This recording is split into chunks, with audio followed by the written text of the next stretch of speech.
Each time I go into the studio, the material is always the same, clay. And I'm only limited by what I do with it. So I constantly try to think outside of traditional forms and traditional techniques while keeping the essence of the clay as the main focal point.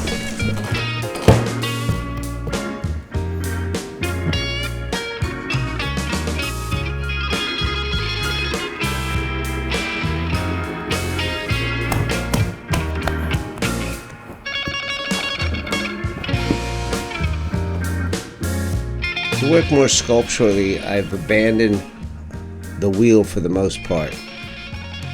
There's so many other options and forms that you can explore, whereas the wheel, it does tend to be fine for certain things, but they're mostly concentric, and I tend to get a little bored with that realm.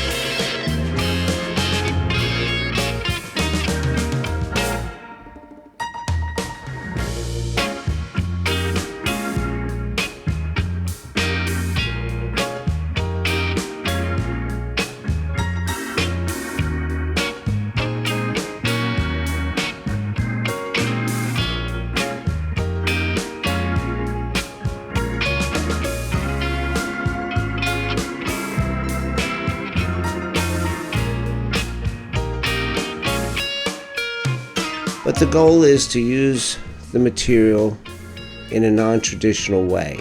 Some of these forms take days to resolve, but at the end they've got to jump. They have to have a spirit. And I think that that's the whole difference, is that I'm not just making forms, I'm making things that have a spirit, a soul, for a better lack of word. And over the years, it's become obvious when something jumps. You don't always hit it out of the park, but once you make enough mistakes, you learn what not to do. And that certainly goes a long way with resolving ideas and, making things that are compelling and visually exciting.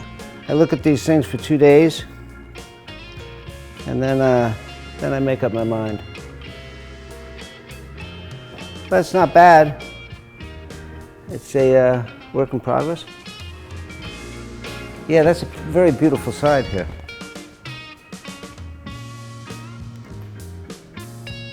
And if you turn the lights off, which I often do, you see the shadows and everything, and that gives you an idea of the depth of the piece.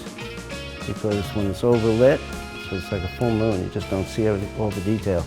But you learn to deal with that and anticipate things. So I just generally have the 5-foot rule. You stand back 5 feet. If it reads right, then the marks will hold up and the clay shrinks and fires. But that's a nice piece.